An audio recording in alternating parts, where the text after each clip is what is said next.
Isaías 40.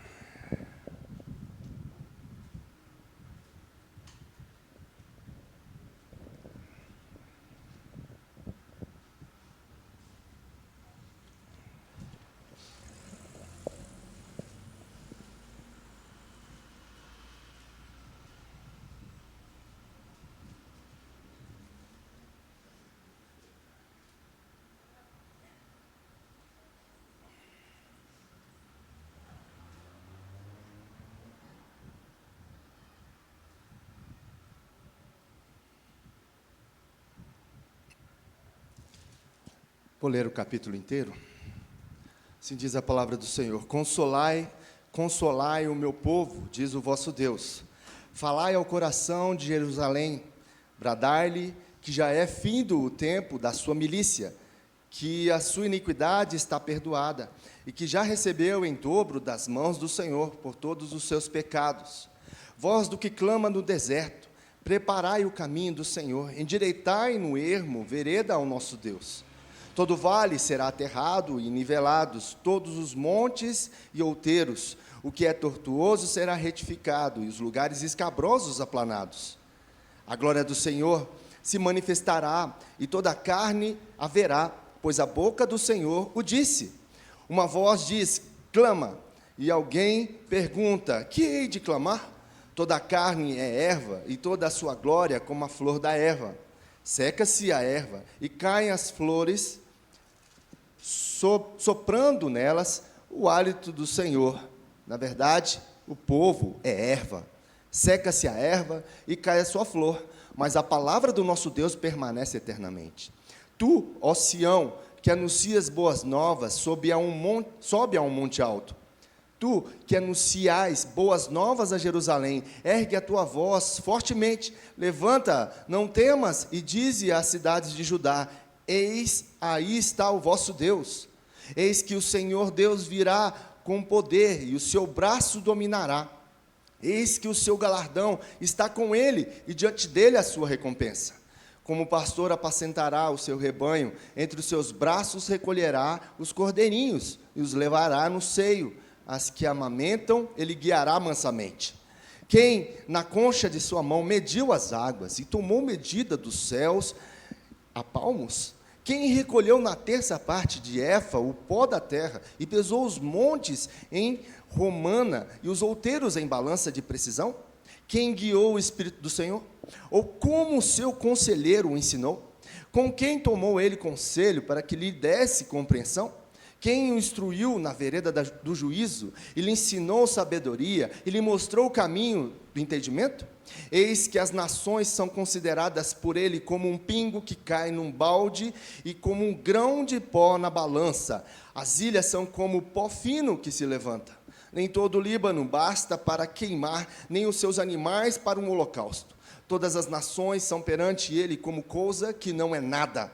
Ele as considera menos do que nada, como um vácuo. Com quem comparareis a Deus? Ou que coisa semelhante confrontareis com ele? O artífice funde a imagem, e o ourives o cobre de ouro, e cadeira de prata forja para ela. O sacerdote idólatra escolhe madeira que não se corrompe, e busca um artífice perito para assentar uma imagem esculpida que não oscile. Acaso não sabeis? Porventura não ouvis? Não vos tem sido anunciado desde o princípio? Ou não atentaste para o fundamento da terra? Ele é o que está assentado sobre a redondeza da terra, cujos moradores são como gafanhotos. É ele quem estende os céus como cortina, e os desenrola como tenda para neles habitar. É ele quem reduz a nada os príncipes, e torna em nulidade os juízos da terra. Mal foram plantados e semeados, mal se arraigou na terra o seu tronco, já se secam quando um sopro passa por eles, e uma tempestade os leva como palha. A quem, pois, me comparareis para que eu lhes seja igual? Diz o santo. Levantai ao alto os olhos e vede quem criou estas coisas. Aquele que faz sair o seu exército de estrelas, todas bem contadas, as quais ele chama pelo nome, por ser ele grande em força e forte em poder, nenhuma só vem a faltar. Porque, pois, dizes, ó Jacó, e falas, ó Israel, o meu caminho está encoberto ao Senhor, e o meu direito passa desapercebido ao meu Deus? Não sabes, não ouviste que o eterno Deus, o Senhor, o Criador dos fins da terra, nem se cansa, nem se fadiga? Não se pode esquadrinhar o seu entendimento, faz forte o cansado e multiplica as forças ao que não tem nenhum vigor. Os jovens se cansam e se fatigam, e os moços de exaustos caem, mas os que esperam no Senhor renovam as suas forças, sobem com asas como águias, correm e não se cansam, caminham e não se fatigam. Que texto maravilhoso. Poderíamos fechar a Bíblia e ir embora agora, né? Mas nós vamos extrair riquezas, pepitas de ouro desse texto maravilhoso que nos traz esperança. A mesma esperança que, ao chegar aos ouvidos do povo de Israel, foi alcançado, assim nos traz a esperança. E nós podemos perceber nesse texto que a esperança ela é notória aqui, ela é notória. E o povo, ao qual recebia essa esperança, é surpreendido. Por que é surpreendido? Eu quero falar com os irmãos, hoje, mais 3 domingos, a respeito da esperança. A respeito da esperança. E é o que a gente sabe, que a esperança ela é uma palavra cristã. Porque o único que pode nos dar esperança é Jesus. A nossa esperança é Cristo. Não existe nada neste mundo, nada no universo, a não ser Cristo, que é a nossa esperança. As pessoas do mundo, elas podem colocar esperança em qualquer coisa. Na sua conta bancária, no seu diploma, em vários bens, em pessoas, e todas elas serão frustradas. Porque nada disso pode acontecer, sendo que tudo o que está nessa terra é passageiro. Tudo o que está aqui é levado, como diz o próprio texto, assim como uma erva que seca, assim é a nossa vida. Por isso a nossa esperança ela tem que estar em Cristo. Eu quero trazer para os irmãos, nesses domingos, dos capítulos de 40 a 43, essa esperança que o povo de Israel tem, e a esperança que nós temos também em Cristo Jesus. Eu sei que nós vivemos em tempos bem difíceis, né? Nós falamos alguns domingos atrás sobre o livro de Daniel, caminhamos ali em 9 capítulos do livro de Daniel, entendendo que Daniel vivia no exílio babilônico, e é o que nós vivemos, né? Nós vivemos neste mundo, exilados neste mundo, nesse sistema deste mundo, onde é corrompido pelo pecado. Pessoas têm a sua vida prostrada e escravizada pelo pecado, em satisfazer os seus desejos, seus prazeres. E como viver neste mundo? Nós aprendemos com Daniel, como viver.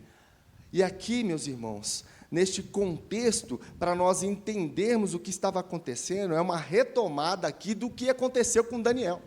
Porque Daniel foi para aquele lugar juntamente com seus amigos, e o que acontecera para ele ir para lá? Nós temos que voltar à história 1000 anos atrás, para que, desse contexto, para que nós venhamos a entender o que estava acontecendo ali. Israel era dividido em 2 reinos, o reino do norte e o reino do sul. Israel sendo o reino do norte, e o reino do sul era constituído por Judá. Judá fazia parte do reino do sul. E o que aconteceu? Ao longo dos anos, tanto o reino do norte quanto o reino do sul se afastaram de Deus. Se afastaram de Deus, desobedeceram a sua palavra, viveram longe dos caminhos do Senhor, viveram em pecado, e eles foram se afastando. Porque o que o pecado faz? Na nossa relação com Deus, nos afasta. E assim o povo de Israel se afastou dos caminhos do Senhor, se afastou da sua palavra, das suas promessas. Eles se tornaram idólatras. Eles buscaram a outros deuses, que não eram o Deus de Israel, o Deus Todo-Poderoso. Eles, então, com isso, viveram a injustiça. a injustiça prevaleceu no seu meio pelo fato deles se afastarem de Deus. O que aconteceu? O pecado reinou, e com o pecado veio o quê? A injustiça, pois nós sabemos que o nosso Deus é um Deus justo. O seu trono é um trono de justiça, como diz a palavra do Senhor.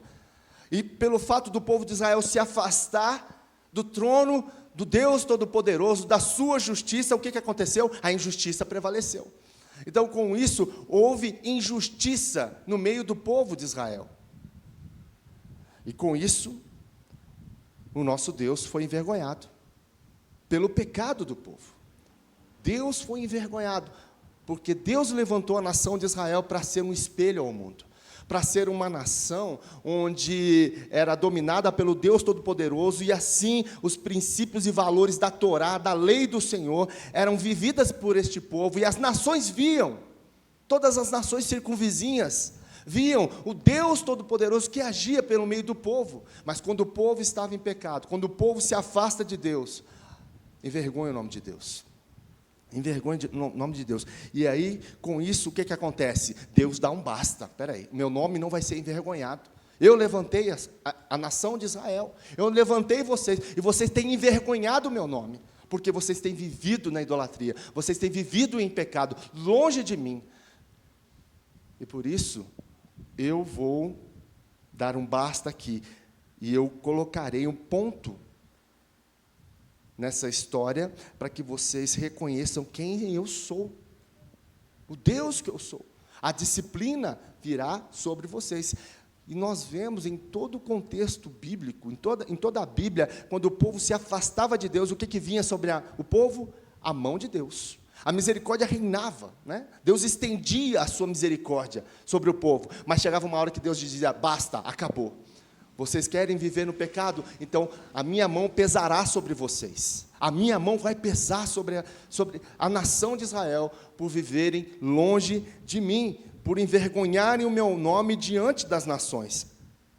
E aí, Israel, então, o reino do norte, o que acontece? A Assíria invade o reino do norte e põe fim ao reino do norte. O reino do norte é aniquilado. E o que sobra? O reino do sul. E o que acontece com o reino do sul? A Babilônia vem e captura, né, muitos ali do reino do sul, e Daniel e seus amigos estavam no meio. E é o fim do reino do sul. Nós vemos que eles passaram por um bom bocado por conta disso. E nós vemos então no livro de Isaías, em que nesse momento em que Israel, e principalmente o reino do norte, que é aniquilado pela Síria, e o reino do sul, Isaías é o profeta dessa época. Isaías é aquele que profetiza, e ele diz, depois que se você quiser meditar aí no livro de Isaías, dos versículos de 1 a 39, Isaías fala sobre o juízo de Deus sobre Israel. O que aconteceria? A Síria entraria e destruiria o reino do norte, que era Israel, e Judá, que era o reino do sul, a Babilônia entraria e levaria o povo cativo para a Babilônia. Até o versículo 39 fala sobre isso, mas tem um mas, né? Dos versículos de 40 a 66, Isaías profetiza uma renovação para o povo. Há uma esperança, há uma esperança. As primeiras palavras de esperança, depois de 70 anos de cativeiro, essas são as profecias. Depois de 70 anos, o povo ali no cativeiro, o povo do Reino do Sul, recebe essa palavra. Recebe essa palavra. Daniel estava lá, e ele recebe essa palavra. Nós terminamos o capítulo 9, domingo passado, Daniel falando sobre essa promessa de Isaías, essa profecia de Isaías, que haveria uma renovação. Então, portanto, haveria uma esperança para o povo, que regressaria à sua terra, regressaria a Israel. E aí nós entramos no texto, a respeito dessa promessa, dessa esperança, então, que é renovada para o povo. Capítulo 40 vai falar justamente sobre essa esperança que é dada ao povo de Israel, de que eles retornariam, e que Deus restauraria tudo aquilo que eles perderam. Deus traria de volta o seu povo. E nós vamos meditar e extrair verdades a respeito desse texto que consolou o povo de Israel e também nos consolará. Também nos consolará. Versículos 1 e 2, nós vemos o profeta iniciando dizendo: consolai, consolai o meu povo, diz o vosso Deus. Falai ao coração de Jerusalém, bradai-lhe que já é fim do tempo da sua milícia, que a sua iniquidade está perdoada, e que já recebeu em dobro das mãos do Senhor por todos os seus pecados. Ô bênção! Notícia boa, hein? Quem gosta de receber notícia boa? Olha o povo recebendo uma notícia boa, depois de 70 anos cativos na Babilônia. Olha aqui, já começa uma introdução maravilhosa. Consolai, consolai. Olha a ênfase que o profeta dá. O que significa essa palavra no original? Consolai, o que significa essa palavra consolo? Deixe de sufocar. Essa palavra consolo aqui, no original, no hebraico, ela significa deixe de sufocar o meu povo. Consolai, consolai. Dê ar para o meu povo respirar, porque o povo estava oprimido. Você já ficou sem ar? Já teve o sentimento de ar, de opressão, né? Dor no peito? Imagine você viver isso durante 70 anos, cativo, preso. E Deus está falando assim: olha, tire aí a corda do pescoço do meu povo. Meu povo vai voltar a respirar agora. Meu povo não vai ficar mais cativo. Meu povo não vai ficar mais sufocado diante do que eles estão vivendo. Consolai, consolai. Diz o nosso Deus. Falai ao coração de Jerusalém, bradai-lhe, que já é fim do tempo da sua milícia, que a sua iniquidade está perdoada, que já recebeu em dobro das mãos do Senhor por todos os seus pecados. Olha só, o que o Senhor está dizendo? Olha, está dizendo a Jerusalém, aqui no versículo 6, no versículo 2, falando ao coração de Jerusalém. O sentido aqui é de encorajar aquelas pessoas que estavam desencorajadas. Eram pessoas que tinham perdido a esperança. Não, acabou para nós. Pensa bem, o reino do norte já foi destruído, os assírios destruíram lá. Nós estamos presos aqui, 70 anos, não tem nada, não tem uma profecia, não tem nada. E chega isso, e como que o coração deles vai reagir diante de tudo aquilo que eles viveram? Notícia boa. Deus está falando com eles, encoraje. Deus está falando para eles, encoraje, anuncie que ele já cumpriu o trabalho que lhe foi imposto. Vocês já pagaram pelo que vocês fizeram. Os seus pecados foram perdoados. Vocês vão receber da mão do Senhor em dobro. Vocês já receberam da mão do Senhor em dobro tudo aquilo que vocês fizeram. Está perdoado, está paga. A dívida já cumpriu, já pagou. Vocês já receberam em dobro tudo aquilo que vocês fizeram pelos seus pecados. E da onde vem essa palavra? E recebeu da mão do Senhor em dobro por todos os seus pecados? Na própria lei.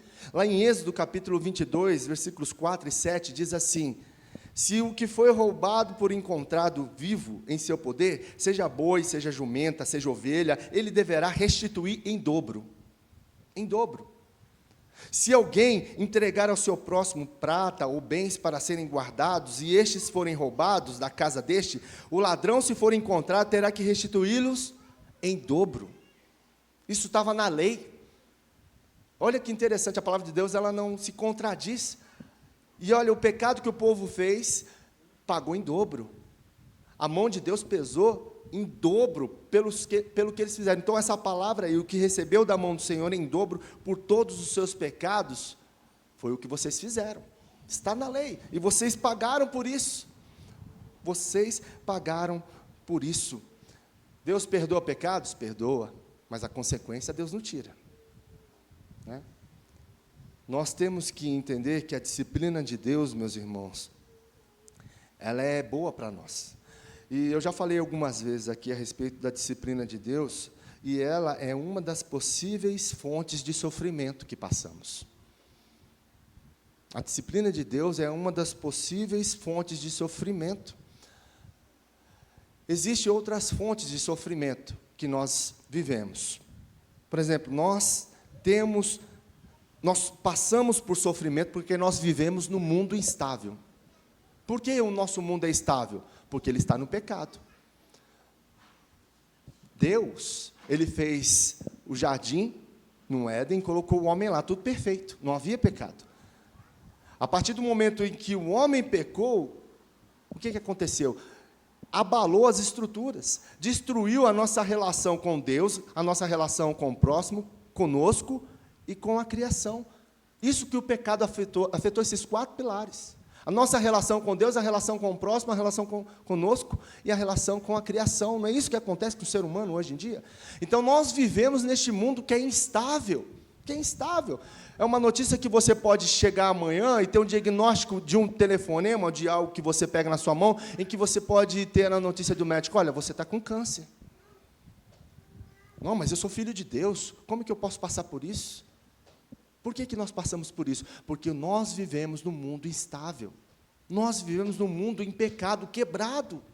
Nós vivemos nessas circunstâncias. E nós sofremos neste mundo. Não é porque a gente é crente que a gente vai deixar de sofrer neste mundo, nesse sistema. Por quê? Deus fez o mundo dessa forma? Não era para ser assim. O pecado que afetou isso. Então, o mundo que nós vivemos é um mundo estável, onde nós estamos aí sujeitos a doenças dos nossos filhos. E o que a gente vai fazer? A gente tem que orar e pedir misericórdia a Deus, para que isso não aconteça, e se acontecer, para que Deus nos livre, para que Deus cure. É a nossa oração. Deus ouve as nossas orações, neste mundo instável. Ele é a nossa esperança. Quantas respostas de oração você teve na sua vida, de milagres que Deus fez, porque você orou, porque você buscou, diante de tudo que você viveu. E Deus tem te sustentado, Deus tem nos sustentado por isso, mesmo nesse mundo estável. Ele está conosco, não foi isso que nós cantamos aqui, por vários momentos? O Senhor está conosco, a sua palavra prova sobre isso. Agora, uma outra fonte de sofrimento também pode ser trazida às nossas vidas por opções equivocadas. Opções que nós, muitas vezes, fazemos, equivocadas, que não estão de acordo com a palavra do Senhor. Escolhas erradas na nossa caminhada. A palavra de Deus diz lá em Provérbios que há caminhos que ao homem parece caminhos de vida, mas o final dele é morte. A gente, às vezes, pega esses caminhos sem direção de Deus. Sabe aquele negócio que você fala assim: eu vou fazer do meu jeito, porque eu acho que o meu jeito é melhor. Não vou esperar por Deus, não. Deus não está falando nada, Deus não está abrindo, aí você vai lá e faz do seu jeito. O que vai acontecer? Na maioria das vezes, vai dar errado. Fazer certo é fazer do jeito de Deus, da sua palavra. E, às vezes, nós fazemos escolhas equivocadas na nossa vida. E a maioria das escolhas equivocadas que nós fazemos dá problema para a gente. Traz sofrimento, não traz? Traz sofrimento. Às vezes, um relacionamento, né? Algo que você escolheu conforme aquilo que você acha que deveria ser feito. Você vai lá, um cristão, aí você vai escolher uma pessoa que não tem nada com Cristo, que vive a sua vida. E a palavra de Deus fala que nós devemos tomar muito cuidado em relação a isso. Que nós devemos nos relacionar com pessoas que são cristãs, que estão na luz. Porque se nós não fizermos isso, nós corremos um sério risco de dar problema, de ter dificuldades na nossa relação. Aí casa, né, como é que ficam os filhos, toda essa relação, entendeu? Então, assim, nós, às vezes, escolhemos situações, pessoas para nos relacionarmos, e que são escolhas equivocadas, não são escolhas baseadas em princípios e valores do nosso Senhor. Existe também o sofrimento. Uma das fontes de sofrimento é o processo de poda que o Senhor nos dá. Lá em João, capítulo 16, fala que Jesus é o agricultor. E o que ele faz? Ele nos poda. Ele nos poda. Ele vai trabalhar algumas coisas que precisam ser cortadas, que precisam ser tiradas, que precisam ser aparadas. E a poda de Deus dói. Por quê? Porque nós precisamos nos parecer com Cristo, e Ele vai sempre nos podar. Ele vai nos lapidar, Ele vai tirar galhos que não dão mais folhas, que estão com as folhas ruins, que não dá mais fruto. Então, Ele vai podar, porque a poda, ela é boa para isso, né? Quem trabalha aí no campo e sabe um pouco sobre isso, né? Quem tem flores em casa, sabe que a poda é necessária para que a flor venha crescer mais bonita, as flores também, e o Senhor faz isso conosco. Ele dá poda, Ele dá umas tesouradas na gente aí de vez em quando, que é bom. Isso traz o quê? Sofrimento. Isso dói, machuca. Mas crescer dói na vida. Crescer dói. E Deus, o tempo todo, Ele está o quê? Em momentos da nossa vida que a gente está muito confortável, que a gente precisa sair da nossa zona de conforto. E Deus vai lá, empurra, nos tira daquela zona de conforto, nos poda para que a gente venha crescer. E isso é uma fonte de sofrimento para a nossa vida. E existe uma outra fonte de sofrimento, que é a intimidação do mal. Eu sei muito bem que, às vezes, a gente tem dificuldade de falar de Satanás, né? Que é o inimigo das nossas almas. Existem algumas igrejas que falam demais nele, né? E falam até pouco de Jesus. E tem igrejas que não falam nada de Satanás, e ele está presente. A gente tem que ter o equilíbrio de saber que ele é o inimigo das nossas almas, e que há uma luta espiritual nisso. Há uma luta, nós vivemos uma luta espiritual. A gente tem que tomar muito cuidado, porque às vezes nós, como bons presbiterianos, né, a gente esquece que o diabo está aí. E o diabo, o que ele é? Ele é o técnico deste mundo, desse sistema maligno, e ele tem os seus anjos que estão o tempo todo ali como um leão, tentando encontrar uma brecha para nos derrubar. É isso que nós precisamos saber. Paulo fala isso na carta de Efésios, que a nossa luta não é contra a carne ou sangue, mas contra os principados e potestades do ar. Há uma luta espiritual, uma luta. E há ataques do inimigo sobre a nossa vida, sim. A gente tem que tomar cuidado para não ser extremista aí na coisa, né? Tomar muito cuidado, não dar muito valor a Satanás, mas também não tirar valor dele. Equilíbrio, nós temos que ter esse senso. Então, nós sofremos, muitas vezes, por intimidação de Satanás. E a gente tem que ter sabedoria para lidar com essas coisas. A gente tem que ter cuidado, nem lá nem cá, mas equilíbrio. Sabendo que Satanás, ele está onde? No controle de Deus, não é? Ele não é criatura de Deus. Então, ele não pode fazer o que ele pensa, o que ele quer, o que dá na telha dele, não. Nós sabemos muito bem, quando nós lemos isso no livro de Jó, o que acontece lá? Satanás, ele atacou a vida de Jó sem perguntar antes para Deus? Não, ele foi até Deus. E Deus perguntou: o que você está fazendo? Eu estou rodeando a terra aí e tal. Ah, seu filho Jó lá, posso tocar nele? Pode. Ele tocou na vida de Jó, porque Deus permitiu. E é o que Lutero diz em relação ao diabo. O diabo é como um pitbull na coleira de Deus. É isso. O diabo é como um pitbull na coleira de Deus. Quem controla é ele ali. Então, nós devemos ter cuidado em relação à fama que a gente dá a Satanás, mas também, às vezes, parece que nem existe. A gente tem que tomar cuidado com isso. Então, as 4 fontes de sofrimento que nós temos são essas. E a gente tem que entender que a disciplina de Deus, ela vem sobre nós quando nós fazemos opções equivocadas, ou quando nós, então, vivemos em pecado, em pecado. Provérbios capítulo 3, versículo 11 e 12, diz assim: meu filho, não despreze a disciplina do Senhor, nem se magoe com a sua repreensão. Pois o Senhor disciplina quem ama, assim como o pai faz ao filho de quem deseja bem. Deus deseja bem. E ele fala isso, a mesma coisa, lá em Hebreus capítulo 12, versículos 5 e 6. A disciplina de Deus por nós é porque Ele ama, não é porque Ele nos odeia, não, meus irmãos. É porque Ele nos ama. Não é porque Ele quer arrebentar com a gente, não, é porque Ele nos ama, Ele quer nos trazer para perto.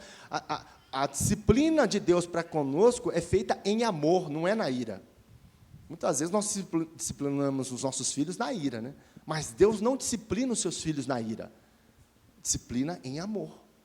Porque Ele cuida de nós, Ele quer fazer com que nós venhamos a andar nos seus caminhos, porque andando nos seus caminhos, nós vamos ter uma vida mais agradável, uma vida mais abençoada, sem tanto sofrimento por causa das quedas. Então, Ele disciplina aqueles que ama, Ele corrige aqueles que Ele ama. E o texto continua, então, meus irmãos, no versículo 3, dizendo: olha aí, a esperança sendo renovada no coração do povo de Israel. Voz do que clama no deserto, preparai o caminho do Senhor, endireitai no ermo vereda a nosso Deus. Todo vale será aterrado e nivelados todos os montes outeiros. O que é tortuoso será retificado, os lugares escabrosos aplanados. A glória do Senhor se manifestará a toda a carne, e verá, pois a boca do Senhor o disse. Olha só, olha essa voz que clama onde? No deserto. Prepare um caminho para o Senhor, façam no deserto um caminho reto para o Senhor, para o nosso Deus. O que ele está falando aqui? O profeta está falando sobre o quê? Deserto. Deus está falando sobre deserto para o povo. O povo está passando por um deserto. O povo está passando por uma dificuldade muito grande, eles estão exilados. E eu quero dizer para vocês a respeito de deserto, é onde Deus trabalha no nosso coração. Os desertos da vida, é onde Deus vai trabalhar. É o melhor momento onde você se aproxima de Deus. São nos desertos, é onde Deus prepara o nosso coração. É onde Deus prepara as nossas mãos, os nossos pés, trabalha no nosso caráter. É no deserto. Não foi assim que ele fez com os filhos dele? Não foi assim que ele fez com Moisés? Moisés foi preparado por Deus quantos anos para tirar o povo de Israel lá do Egito? Quantos anos? 80 anos. 40 anos ele ficou no Egito e mais 40 no deserto. Ele saiu do deserto para o Egito para tirar o povo, ele tinha 80 anos. Deus trabalhou na vida dele 40 anos. Dos 40 a 80, Deus trabalhou. Colocou ele na escola do deserto. Ô, escola boa, hein? A gente não quer fazer matrícula nessa escola, né? Porque traz sofrimento, é difícil. Deserto é difícil, meus irmãos. Quantos de nós já não passamos por desertos aqui? Se você nunca passou, você que é mais jovem, você vai passar, viu? Os mais jovens que estão aqui. Vocês vão passar. O deserto é bom para nós. É a escola pedagógica de Deus, melhor para tratar no nosso caráter. Foi assim que ele fez com Davi, antes de Davi assumir o trono. Davi, antes de assumir o trono no lugar de Saul, ele ficou 8 anos no deserto, você sabia disso? 8 anos, fugindo de Saul, porque Saul queria matá-lo. Ele ficou aonde? No deserto, de caverna em caverna, fugindo. E nesses lugares de desertos, Deus preparou a vida de Davi para ele assumir o trono. São nos desertos, até na vida de Davi, que Deus leva, Deus tira ele do palácio, né? Palácio traz problema, não traz? Onde que Davi pecou? No palácio, você estava no palácio, estava tranquilo, sossegado. Geralmente, quando a gente está tranquilo, está sossegado, é onde a gente abaixa, né, as armas, é onde a gente vive uma vida mais relaxada. Por isso que deserto é bom para nós. Ali é aquele momento de tensão, onde você vai se apegar com Deus. Você pode ver, onde as pessoas se apegam com Deus é o quê? Momento difícil. Aí se aproxima de Deus, não precisaria disso. Mas é nesses momentos que nós nos achegamos até o Senhor. É nesse momento que o Senhor nos atrai para Ele. É onde nós vamos buscá-lo. Deserto é bom por causa disso. É bom e ruim, né? Porque traz sofrimento, mas é bom porque a gente se aproxima de Deus. Onde Deus vai cuidar da gente, vai trabalhar no nosso caráter. Vai gerar crescimento na nossa vida. Para que a gente possa encarar os desafios da vida. Para que a gente possa ser uma bênção. Para que a gente possa se parecer mais com Jesus. Com Jesus. É no deserto mesmo. É no deserto que Deus faz. É espaço de adversidades e lutas no qual Deus trabalha em nossas vidas para nos dar um convite à transformação. A gente precisa ser melhor do que ontem. Eu e você precisamos acordar todos os dias. Não, eu preciso ser um crente melhor do que ontem. Eu preciso me parecer mais com Jesus hoje. Então, meu irmão, vai ter deserto. Se você quer se parecer com Jesus, vai ter deserto. Vai ter prova, vai ter dificuldade, vai ter sofrimento. Mas como que isso é bom para a nossa vida? Como que isso é bom para a nossa vida? E ele continua dizendo aí, essa voz no deserto, para preparar o caminho para o Senhor. Para preparar um caminho reto. Quem prepara o caminho para o Senhor demonstra a confiança de que Deus já está se movendo em sua direção. É você preparando o caminho para aquilo que Deus vai fazer na sua vida. Você prepara o caminho da sua vida para dizer, Senhor, eu estou preparando aqui para receber o Senhor, para aquilo que o Senhor vai fazer na minha vida. Porque você sabe que Deus vai fazer. Por isso, prepare o caminho para aquilo que Deus está fazendo. Não leve a vida com Deus relaxadamente. Não brinque com Deus. Prepare o caminho da sua vida. Fala, Senhor, quero preparar para que o Senhor faça a sua obra. Eu quero abrir o meu coração para que o Senhor realize o seu querer, para que o Senhor venha aplainar, para que o Senhor venha aterrar, para que o Senhor venha nivelar tudo aquilo que precisa ser feito na nossa vida, na minha vida, para que o Senhor venha podar, tirar as arestas, porque eu quero me parecer com o Senhor. Eu quero ser uma bênção. Eu quero ser uma bênção. Eu quero ser transformado todos os dias da minha vida para que o Teu nome seja glorificado na minha vida e através da minha vida, para a honra e glória do Teu santo nome. Sabe por quê? Versículo 5 diz, então, que a glória do Senhor será revelada e juntos todos a verão, pois é o Senhor quem fala. Todos vão ver o que Deus está fazendo na sua vida. É o Senhor quem fala, é o Senhor quem ministra no seu coração. É Ele que vai te reerguer, é Ele que vai te fortalecer. Todos verão. Deus vai te abençoar, meu irmão. Por isso, seja fiel a Ele. Seja fiel. Seja fiel ao Senhor, pois é o Senhor quem vai fazer. É o Senhor quem está falando. É o Senhor quem vai te reerguer da onde você está. É o Senhor que vai te exaltar. Por isso, se humilhe diante da sua mão poderosa. Derrame o seu coração na sua presença. Está difícil? Saiba que o Senhor é quem vai fazer. Saiba que é o Senhor que está falando. Através da sua palavra, a glória do Senhor será revelada. E juntos, todos verão o que o Senhor está fazendo e irá fazer na sua vida e através da sua vida, para a honra e glória do nome dEle. Por isso, tenha esperança nele, creia nele, creia que o Senhor pode fazer. Talvez você está escutando várias vozes, até mesmo você, não tem mais jeito. Mas para Jesus tem jeito, qualquer coisa tem jeito para Jesus fazer, para direitar. Às vezes você não está entendendo nada do que Deus está fazendo, mas abra o seu coração, derrame a sua vida diante dEle. Senhor, a minha esperança está em Ti. Eu não consigo olhar um palmo na frente. Eu não sei o que vai acontecer daqui a um minuto. Mas eu sei que o Senhor está presente. E que lá no futuro o Senhor está presente também. Por isso eu confio no Senhor, descanso no Senhor. E vivo para o Senhor. Creia nisso. Creia no Senhor, porque é Ele quem fala. Ele está no controle da minha vida, da sua vida. Ele está no controle de toda a história. De toda a história. E o texto que nós lemos aqui não vai dar para aprofundar em todos os versículos, mas nós vemos o controle de Deus sobre todas as histórias. Se os irmãos perceberam na leitura do texto, nós vemos aí que Deus controla todas as coisas e toda a história. Olha os versículos 6 e 8. O que diz o versículo 6 e 8?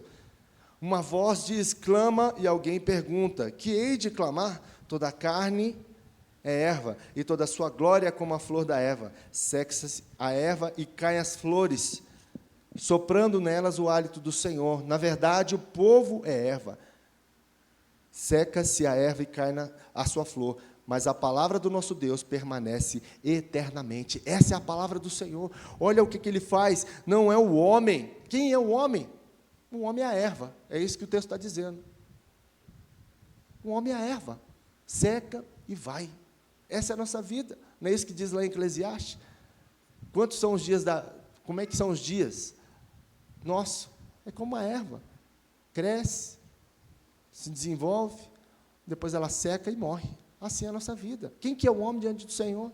É isso que o profeta está falando, é isso que a palavra do Senhor está falando. O que são as nações diante do Senhor? Olha o versículo 15. Eis que as nações são consideradas por Ele como o quê? Um pingo que cai de um balde, como um grão de pó na balança. As ilhas são como pó fino que se levanta. Nem todo o Líbano basta para queimar, nem os seus animais para um holocausto. Todas as nações perante ele, como coisa que não é nada, ele as considera menos do que nada, como o quê? Um vácuo. Olha o que são as nações diante do Senhor. Quais são as nações mais poderosas hoje do mundo? O que elas são diante do Senhor? Quais as nações que foram poderosas e o que elas são hoje? Cadê a Síria? Cadê o poderoso Egito? Cadê a grande Babilônia? Cadê o Império Romano? Essas nações foram. Quem sabe aí a gente tem um tempo mais de vida para dizer, cadê o Império Americano? O que são as nações diante do Senhor? Nada, é o que diz o texto. Vácuo. Olha o tamanho do nosso Deus. Olha o poder do nosso Deus. Esses homens que dizem que são alguma coisa, quem é Putin diante de Deus? Quem são esses grandes homens que acham que domina o mundo? Quem são eles? Diante do Senhor são como erva. Basta uma placa de gordura entrar lá no coração, que ele nem percebe, e vai entrando, e caminha, e para lá na mente. Lá. E aí? Amanhã não é mais nada. Não é mais nada. Quem são as nações? Quem são os grandes homens deste mundo? Nada diante de Deus. É isso que o texto fala. É isso que o texto fala. Que possamos ter a humildade de reconhecer que nós não somos nada diante do Senhor. Ele é tudo. Ele é tudo. Ele é tudo. Ele é o Deus Todo-Poderoso. Quem que é o homem? Nada, é pó, é erva. Deus tem o controle de tudo. Então, por isso, meu irmão, não precisa temer, não. Pode ficar tranquilo, descansa a sua alma no Senhor. Ele tem o controle sobre todos e sobre toda a história. Deus cumpre a sua palavra e os seus decretos. Deus não é um Deus que fez o mundo, deu corda nele e deixou ele para lá. Não, ele tem o controle, ele cuida de todas as coisas. Principalmente nós, como seus filhos. Estamos sob seus cuidados. Ele tem o controle sobre todas as coisas, não são os ídolos. Olha o que diz os versículos 18 a 20. Com quem comparareis a Deus? Ou que coisa semelhante confrontareis com Ele? O artifício funde a imagem, o ourives a cobre de ouro, e cadeias de prata forja para Ele. O sacerdote idólatra escolhe madeira que não se corrompe, e busca um artifício perito para se assentar uma imagem esculpida que não oscile. Quem são os ídolos diante de Deus? Nada. Pau e madeira. É isso que está dizendo o texto. O que é idolatria? É tudo aquilo que substitui o lugar de Deus. O que nós colocamos na nossa vida, seja o que for, pode ser a questão sexual, pode ser financeira, tudo aquilo que a gente, o culto ao corpo, tudo aquilo que tira o lugar de Deus, como primazia na nossa vida. Quem são os ídolos diante do Senhor? Nada, o ídolo não pode dar nada, na verdade ele dá e tira com duas mãos, né? Porque o ídolo ele quer te arrebentar. Agora, o Senhor, Ele quer acrescentar na minha e na sua vida a essência da vida, que é a sua presença, que é o seu amor, que é a sua condução de toda a história, e da minha e da sua vida. Ele está no controle de toda a história. Versículo 9, olha o que diz a parte B do versículo 9. Tu que anuncias boas novas a Jerusalém, ergue a tua voz fortemente, levanta, não temas, e dize à cidade de Judá: eis aí está o vosso Deus. Eis que o Senhor Deus virá com poder, e o seu braço dominará. Eis que o seu galardão está com ele, diante dele a sua recompensa. Como pastor apacentará o seu rebanho, entre os seus braços recolherá os cordeirinhos e os levará no seio. As que amamentam, ele guiará mansamente. Deus age com poder e justiça, é isso que o texto está dizendo. Deus age com poder e justiça. Deus é poderoso e Ele age com justiça. Sobre a minha vida e sua vida. Se você está injustiçado, se você teve alguma injustiça na sua vida, Deus, Ele vai te justificar. A justiça de Deus prevalecerá sobre a sua vida. Você pode ter sido injustiçado, mas Deus verá com a sua justiça. Foi para trabalhar na sua vida, aí, trabalhar confiança nele. E dizer: Senhor, o Senhor é meu advogado, a minha causa está nas suas mãos, não é isso? Jesus é o nosso advogado, coloque a causa na mão dele, ele é o justo juiz, ele vai julgar a minha e a sua causa, é isso que o texto está dizendo. Ele age com poder e justiça, e também com cuidado e amor, como um pastor que cuida do seu rebanho. Ele abraça os seus cordeiros, ele carrega no colo, ele conduz as suas ovelhas, ele amamenta as suas crianças. Olha o cuidado de Deus, por nós, por mim e por você. Deus tem cuidado de mim e de você. Pode ter certeza disso. É promessa dele. Você que é filho, Deus tem cuidado de você. Não importa o que você está passando, Ele está cuidando de você com muito amor. Com muito amor. Olha os versos 27 e 28. Como prova desse cuidado de Deus. É a palavra final aos que se esqueceram de quem Deus é e o que Ele faz. Quero trazer à memória o que Deus faz. Às vezes você esqueceu. Olha o que diz aí o versículo 27. Por que, pois, dizes a Jacó e falas, ó Israel, o meu caminho está encoberto ao Senhor, e o meu direito passa desapercebido ao meu Deus? Ao meu Deus? Não sabes, não ouviste que o eterno Deus, o Senhor, o Criador dos fins da terra, nem se cansa, nem se fadiga? Não se pode esquadrinhar o seu entendimento. Olha só a dúvida que é. Ele está falando assim, olha, há uma reclamação aqui do povo em dizer que o Senhor esqueceu deles. Às vezes você pode estar com esse sentimento, Deus esqueceu de mim. Olha a situação que eu estou há quanto tempo, Deus esqueceu de mim. E o que o texto diz? Que o Senhor se interessa por você. O Senhor ouve a sua oração. São perguntas aqui que são feitas, mas com respostas. De que Deus cuida, de que Deus está presente, que Deus está olhando para você. Ele não esqueceu, nem de mim, nem de você. Ele não se esqueceu. O tempo de Deus não é o nosso tempo. E no tempo de Deus as coisas vão acontecer conforme a sua vontade. Por isso espere, descanse. Mesmo que você já esteja passando há muito tempo, saiba que Deus virá ao seu encontro. E essa situação, ela mudará. Por isso, creia nele. Descanse nele. Saiba que ele não se esqueceu de você. Aparentemente, em situações difíceis e que demoram para nós, parece que Deus esqueceu da gente. É essa a reclamação do povo, fazer 70 anos. 3 gerações. Uma geração geralmente é contada de 20 em 20 anos. Olha só, os netos, os bisnetos, passando por isso. Mas Deus não se esqueceu deles. A promessa iria se cumprir. Versículo 28, a parte B do versículo 28. Não se pode esquadrinhar o seu entendimento.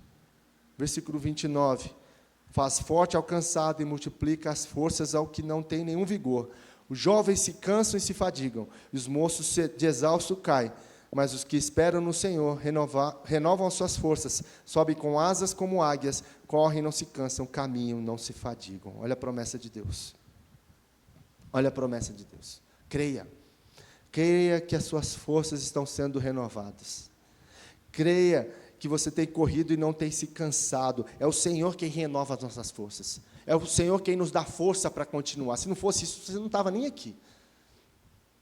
Você não conseguia nem levantar da cama. Sabe aquele dia que você não consegue? Mas Deus vai te dando força, vai te dando graça. É isso que o texto fala. Faz forte ao cansado, multiplica as forças aos que não têm nenhum vigor. Deus faz isso comigo e Deus faz isso com vocês.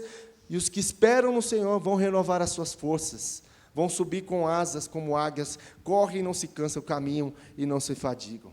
Creia no Senhor, creia nessa promessa, meu irmão. Creia, creia, é a palavra do Senhor para a minha vida e para a sua vida. Creia, creia que Deus fará isso. Creia que Deus está fazendo isso. Creia nisso. Eu queria deixar algo para que nós viéssemos a refletir e praticar diante dessa palavra, diante das lutas e adversidades que eu e você temos passado. Será que você tem confiado e esperado pela glória do Senhor na sua história, na nossa história? Confie no Senhor, descanse nele, diante das adversidades que você está passando. Descanse no Senhor.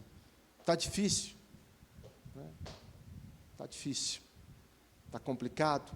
Está complicado. Mas descanse, espere, confie.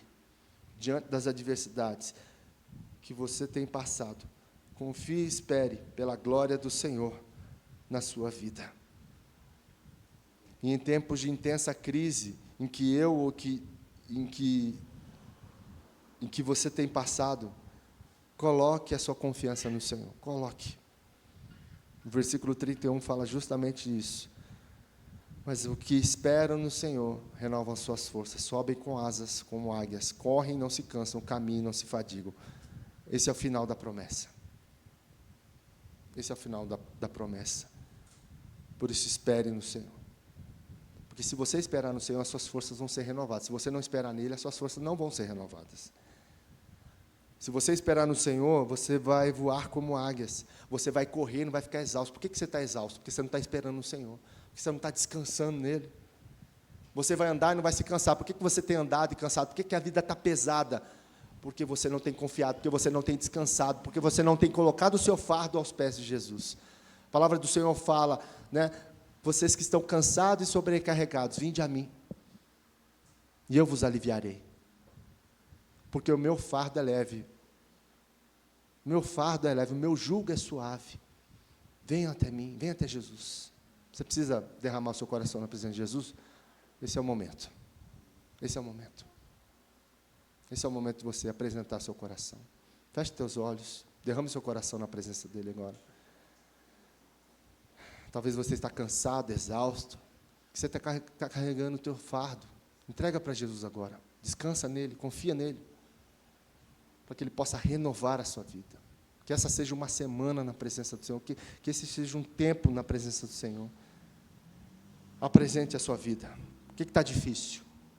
O que está complicado? Coloque para aquele que pode resolver qualquer situação.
Pai de amor, Pai santo, nosso bom pastor, nós estamos aqui, mais uma vez, diante do Senhor, entregando nosso coração ao Senhor, os nossos fardos, os nossos problemas, as dificuldades que nós não conseguimos encarar e resolver, nós apresentamos diante do Senhor. Alguns de nós estamos aqui cansados, na caminhada, perdemos a esperança, cansamos até de orar. Nem temos orado mais por isso, por aquelas coisas que nós oramos com tanto afinco. Mas que nesta noite, através da Tua palavra, isso venha se renovar no nosso coração. A esperança em Ti. Nós queremos descansar no Senhor, confiar em Ti. Nós queremos derramar o nosso coração diante do Senhor e dizer, Senhor, ajuda-nos. Ajuda-nos. Tire de nós todo o desânimo, toda a falta de esperança. Reavive em nós, Senhor, o desejo de Te buscar, de Te conhecer. Desperta em nós, Pai. Abençoe o Teu povo aqui reunido. O Senhor conhece, o Senhor sabe de todas as dificuldades, de todas as lutas que já vem passado algumas semanas, alguns meses, alguns anos. E que possamos descansar no Senhor, entregar, Senhor, os filhos, entregar marido, esposa, situações que nós nos deparamos e falamos assim, eu não consigo resolver isso, mas nós servimos a um Deus que pode resolver qualquer coisa. O Senhor tem poder para realizar qualquer coisa. E nós confiamos em Ti, esperamos no Senhor. E pedimos, Senhor, para que o Senhor renove as nossas forças. Mesmo diante de coisas que talvez não aconteçam do jeito que a gente queria. Mas nós oramos para que o Senhor esteja fazendo a Tua vontade, que é boa, perfeita e agradável. E descansamos no Senhor, ó Pai. Abençoe-nos, Senhor.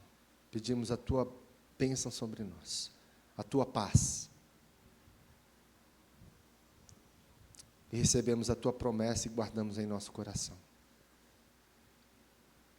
Nos leva debaixo da tua paz, com essa palavra cravada em nossos corações, para que possamos ter uma semana na tua presença, abençoados por ti, descansando no Senhor, esperando no Senhor.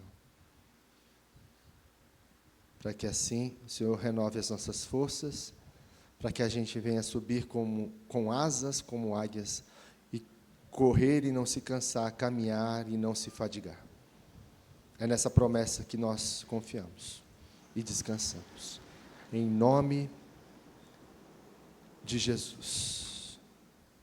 E que a graça do nosso Senhor e Salvador Jesus Cristo, o amor de Deus, o nosso eterno Pai, as ternas consolações do Espírito Santo de Deus repousem sobre nós, e o seu poder, hoje e para todos sempre.